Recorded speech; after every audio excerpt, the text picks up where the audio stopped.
Hello, Glads fans, and welcome back to the Atlanta Gladiators Podcast. My name is Liam Gotimer, and I'm the Director of Broadcasting and Communications for the club.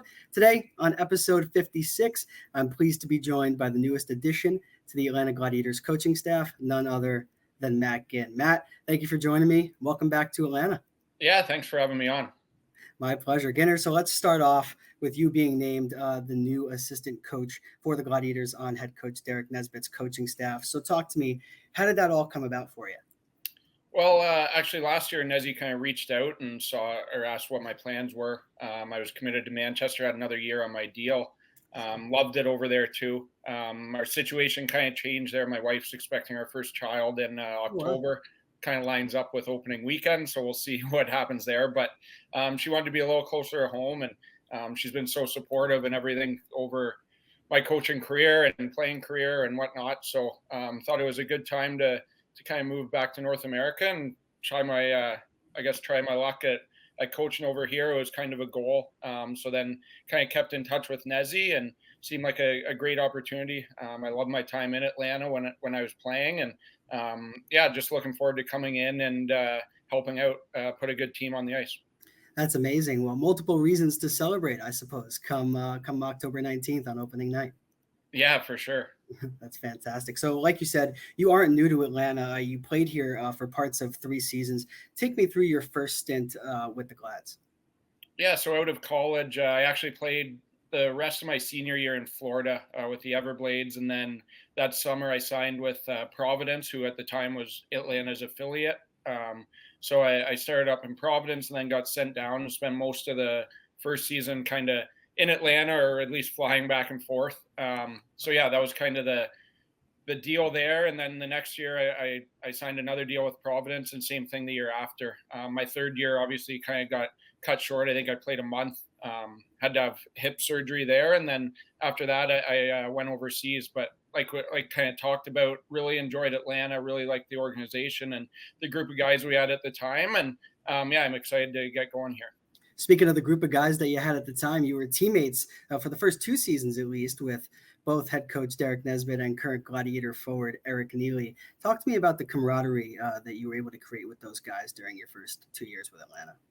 Yeah, Niels was kind of in the same spot there. We both signed with Providence and went down, I think, around the same time. And I believe the second year, maybe we were roommates. So really close friend of mine. It'll be nice kind of getting back and working with him and stuff again. And then Nezzy, we've stayed in touch over the last, however long since I left Atlanta there. And again, he's kind of young, starting out in his coaching career, and I'm just looking forward to help any way I can, bounce ideas back and forth. I think we'll both learn a lot from each other, and I'm looking forward to working with him.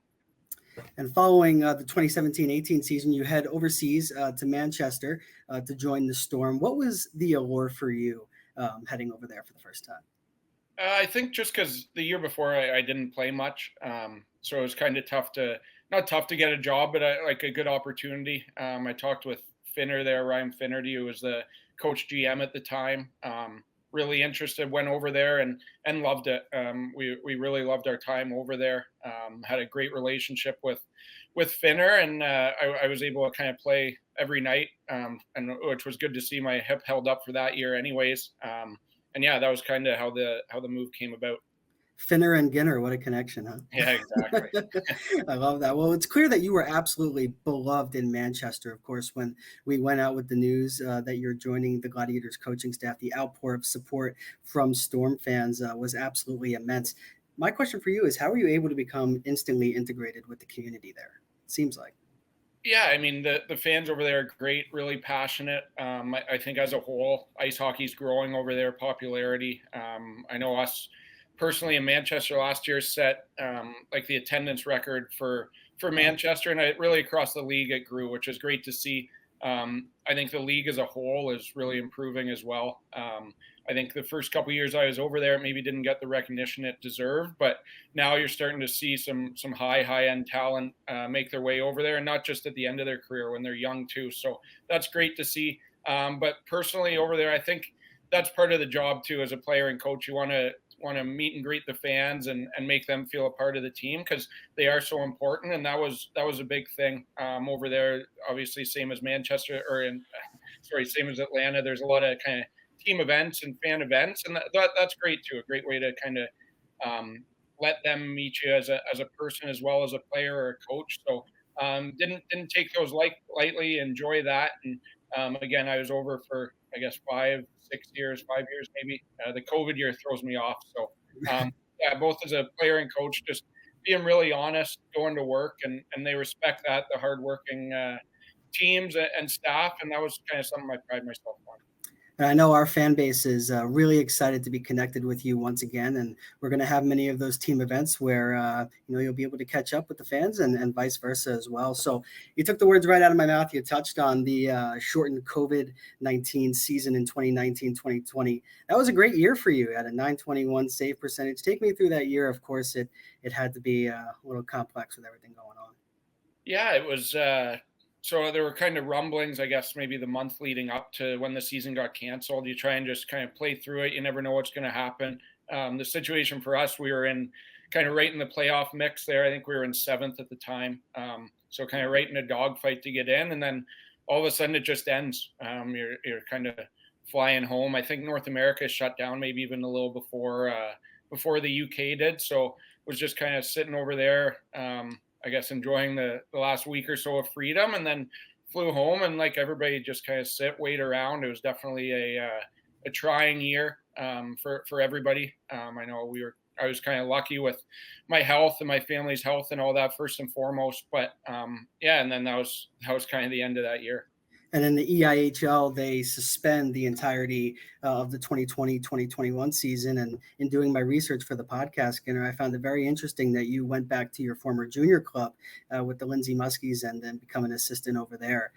Did you always know that, getting behind the bench was something that you wanted to do? And how did that experience help you when further down the line you would coach Manchester? Yeah, it did. I always wanted to get into coaching. I think the situation there, the junior A team was allowed to practice and play kind of, I guess, call them exhibition games. So I wanted to help out, and I knew the coach there. Unfortunately, he wanted to bring me in. So learned a lot there. It was a way to kind of stay around the rink and help out, and I guess kind of kickstart my coaching career. For sure. And then you returned to Manchester after the EIHL's return to play. And though, you had a little bit of an injury that stopped you that season, you become an assistant coach with Manchester. That must have been a special honor for you.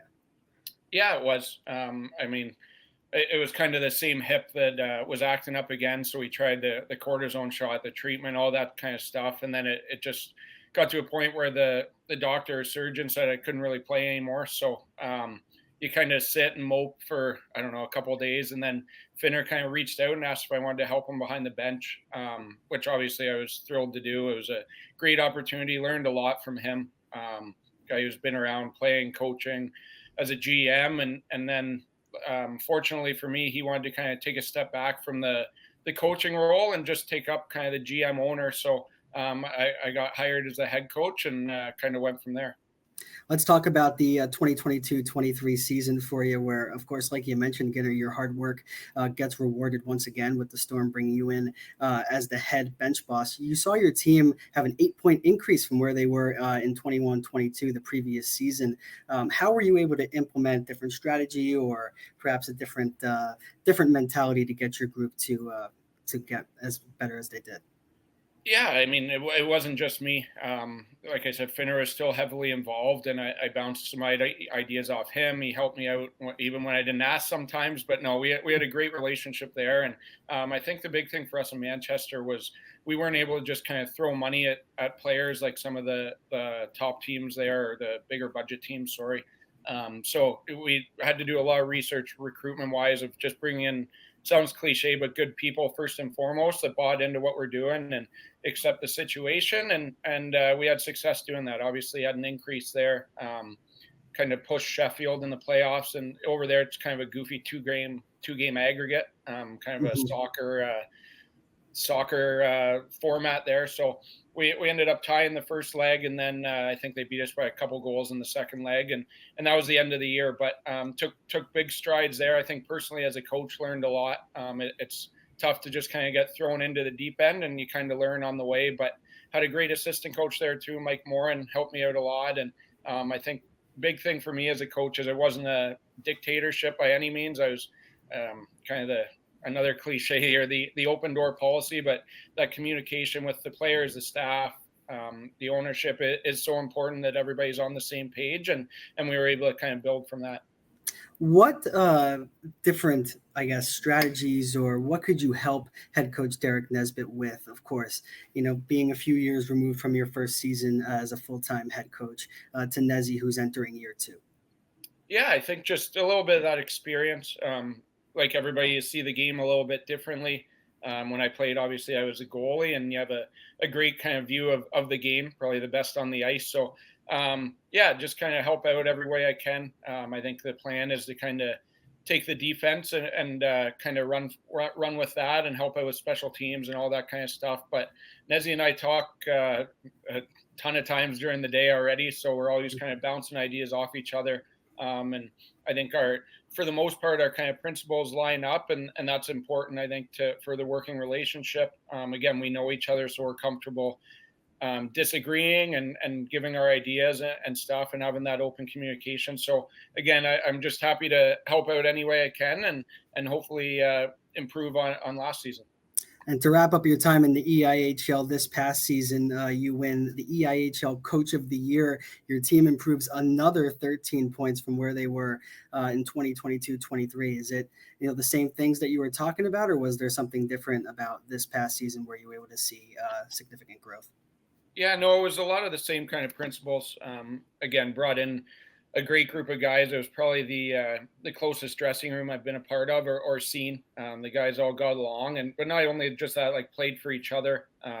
Again, we didn't kind of have that one superstar that led the league in scoring. It was a committee thing, and we were a real team to the definition of the word, and that's why we had success. We focused on, like I said, good people. A lot of guys who wore letters in the past that have been around. Had a great captain there, and Cam Critchlow, who was in Jacksonville for a few years too. So the fans might remember him for good or bad. But no, it was just a great group. And like you said, it's always nice to be honored like that, especially from the other coaches and GMs across the league. But again, I think it just speaks to the group that we had and the team, really, because when it comes down to it, it's the players, and it was a great year. Right. And we've seen many coaches come over from the EIHL to North America and have, a lot of sustained success. You look at Andrew Lord, who has now recently departed for the QMJHL, but he led the Swamp Rabbits to a terrific season last year. Do you keep tabs on those guys? And again, what are you going to be able to implement coming over from the play style in that league, transitioning over to the ECHL? Yeah, I talk with Lordo quite a bit, actually. Like you said, similar situation. I actually played for him a little bit that COVID year in Greenville before I went to Kansas City. And he's a great coach. He's had a lot of success both in Cardiff and in Greenville. I expect him to do great in Halifax too. He's very well prepared. When I actually played against him there when he was in Cardiff, his teams were always, well prepared and very, very good, very, very good team. So it was nice to learn off him as a player as well, kind of front row seat to that. And so I kind of took a lot of that and then talked to him about the differences, how he kind of builds his team, all that kind of stuff. And so, yeah, I definitely keep tabs on him there. I think in the EIHL there, a lot of teams don't have I don't want to say a full-time assistant, but a lot of it falls to the coach, which is a great way to learn. Like I said, you kind of get thrown into the deep end, you handle the recruiting, the coaching, kind of the administrative work. So I think it prepares you well to take that next step or whatever the opportunity is that arrives, whether it's the ECHL or a different league. So I think it definitely prepares you well for those opportunities. And I know you were coaching last year, Ginner, but were you able to keep any sort of tabs on the Gladiators? You mentioned that you had conversations with current Gladiator head coach Derek Nesbitt towards the middle of last season. So do you have an idea of the group that we had around last year and kind of the season that we had? Yeah, especially from that point of too, talking with Nezzy and Niels about the team, I was following along. But again, from a recruiting standpoint, it's a lot of kind of the same players. that go to the UK or in the ECHL, some American League guys as well. So yeah, I keep tabs on it from a personal and a professional standpoint, I guess. And yeah, I think I've reached out to all the players that we brought back, announced or unannounced so far, and Right. it does seem like a good group. Obviously, there were some struggles, but we're looking to take a big step forward this year. And it seems like, especially during your time in Manchester, and I've definitely gotten this vibe from Nezzy, is that you both prioritize bringing in high character players. Is that something you'd agree with?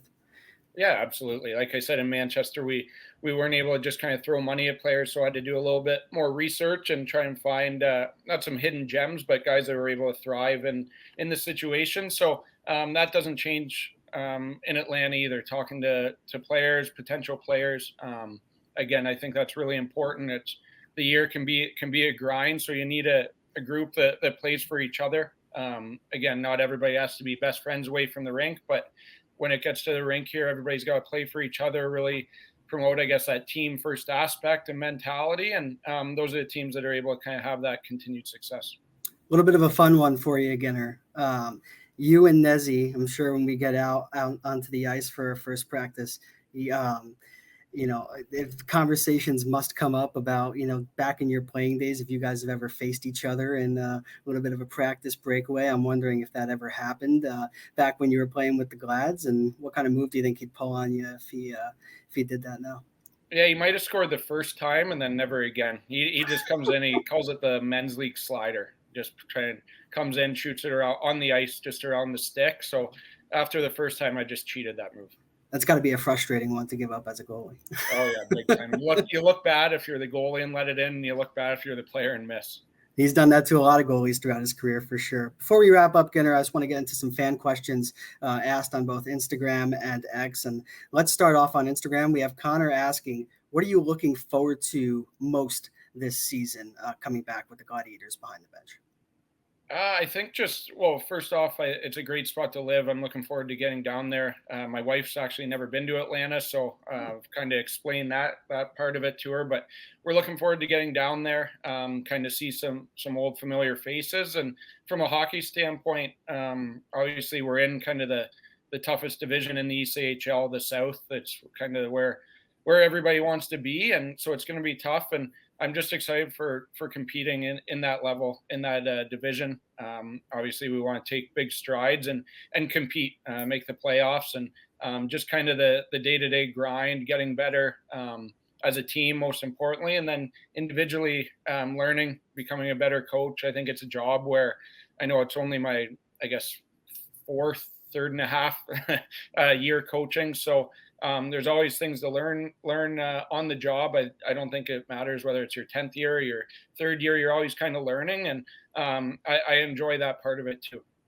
Got another fun one for you again. Or Dan on Instagram asked, and this must be from personal experience, how did it feel chipping in an eagle from 150 yards on hole 18 at Cardinal in front of a full house? Got to tell me about that. Yeah, it's my cousin. So we had a family golf event there, I guess 2 or 3 weeks ago, and just kind of a scramble. And on the 18th hole, we were the last group to go, so everybody was kind of sitting by the 18th green, and it was probably 110 yards out, and chipped it up. And I thought, oh, that's a pretty good shot. I was pretty nervous, just didn't want to shank one in front of everybody. So I got under it, and I thought it looked good, and it kind of dropped. There was a bit of a hill in front of the green, so I thought it was close, and then they kind of ran up, and yeah, it was a nice shot.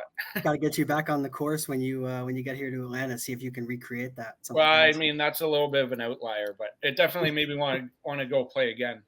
Yeah, you just didn't want to shank the shot, and you ended up, sinking an epic one. That's awesome. So Cynthia on Instagram, she asks, how does your experience as a goalie help when coaching? Because you said that you were, planning on focusing more on the defense and the goaltending aspect. So how do you think that's going to help you? Well, I think I kind of touched on it there earlier. You see the ice so well from the net. Everything's in front of you. So I think that's why so many goalies become coaches. They have a good view on things and are kind of involved in all aspects of the game. So I think defensively, you see firsthand what works, what doesn't work. how you get scored on, I guess. And then offensively, kind of see same idea, what worked against you, what you liked, what you didn't like, and kind of put your own twist on things. Coaching wise, I think defensively, my team last year was pretty structured defensively. I think we conceded maybe third least amount of goals in the league, or second least. So that was a big area of focus and something we want to translate to excuse me, to Atlanta this year. Because you're not going to be able to win games consistently 7-6, 7-5. The goalies teams are too good. So you got to kind of keep the puck out of your net. And then offensively, Nezzy's been around. He's scored a ton of goals too. So kind of help him out any way I can. And we haven't yet signed a goalie for the 24-25 season, or at least gone out with one as of yet. My question to you is, how much of goaltending is strictly confidence, and how can you help specifically with whoever is the starter in between the pipes when they go through points during a long season, like you touched on, where, maybe inconsistency, doubt can maybe creep into the back of your mind? Yeah, I think it's definitely a big part of it. I think like any goalie in the NHL, whatever league, you're going to go through good patches, bad patches. And I think it's just important to kind of go back to your basis foundation of how you play. In practice, that might be simplifying drills, just kind of working on positioning, that kind of stuff. Take kind of I think goalies kind of struggle when they guess. They're guessing shots. You're not kind of getting a read on the release and the plays in front of you, or you're behind the play, whatever it is. So I think, again, just kind of having that foundation of where you have success is important, and being able to go back to that. I think it's tough. Definitely the hardest position, where you're not by yourself, but when you're having a tough game, you don't kind of blend in like a player might. As a goalie, you're kind of there, and every mistake you make usually ends up in the back of your net. So again, it's a position where you have to have a short memory, and yeah, just kind of, I guess, you create that self-confidence. It's kind of I don't know. I don't use the word confidence a lot, but it's kind of not a cop out, but you kind of got to create that belief in yourself that you're there for a reason, you're good enough to play, and just kind of get back to basics most of the time. Reassurance more than confidence. Yeah, that's a good word. Love it. So one more fan question for you, and then one more question from me, and then we'll let you go. At MCR_Storm_Steward asks on X, hey, Ginner, how did the move come about, and what will you miss about Manchester apart from having the best stewards in the league? Yeah, no, it's like I said, it's a very passionate fan base over there. It was an incredibly tough decision to leave. So yeah, I think just kind of what I'll miss most about Manchester is the people, whether that's Finner, Mike, the organization. My wife and I both made a lot of friends at the rink, away from the rink. So first and foremost, we'll miss just the people over there. It became kind of our second home, but I know Atlanta will as well. I've had kind of experiences there before where they were great. It's a good group of people in the organization. I know there's been a little bit of turnover, but some familiarity for sure. I'm sure I'll see a ton of familiar faces in the fans and the booster club and all that stuff too. So excited to get over there and see them again. And the move kind of came up, touched on it earlier, just kind of a few things lined up. And I thought it was a good opportunity and time to kind of move back to North America and start our family over here a little bit closer to home. So it was nothing to do with Manchester. They made it comfortable that we would have the baby over there too. And it just kind of geographically, I guess, made sense, and an opportunity for me to kind of kickstart my coaching career in North America. You touched on the Booster Club real quick. I know we have a ton of Booster Club members that are going to watch this episode. They are truly the unsung heroes of the Atlanta Gladiators organization. Had to be that way even when you were here. Yeah, absolutely. They're a huge part of the team, and it'll be great to get back and see them again, see the new faces as well. They've already reached out about apartments, all that kind of stuff. So they're excited to help. I'm excited to see them again. Doesn't get any better than the Booster Club for sure. Last question on my end for you, Ginner. What is one thing that fans would not know about you from watching the Atlanta Gladiators podcast? Give me something outside the box, maybe a hobby that not a lot of people know about. Oh, that's a tough one. Well, I'm a big crossword enthusiast. Usually in the morning, I'll do a couple crosswords, get the brain going for the day. And I can't see that changing. I'll probably have the printout, the new USA Today paper printed out, get the crossword going at the rink. And that was something we used to do when I played as well. It's kind of a pro hockey thing. And other than that, a big baseball fan. Looking forward to kind of watching some Braves games and that stuff too. I'm a Blue Jays fan. We won't talk about how the season's going, but a couple things there. I'm a Mets fan, so it's been a lifetime of mediocrity for me. So outside of that 1 year in 2015, but Matt, thank you so much for joining me on today's episode of the Atlanta Gladiators Podcast. I really appreciate it. Yeah, thanks.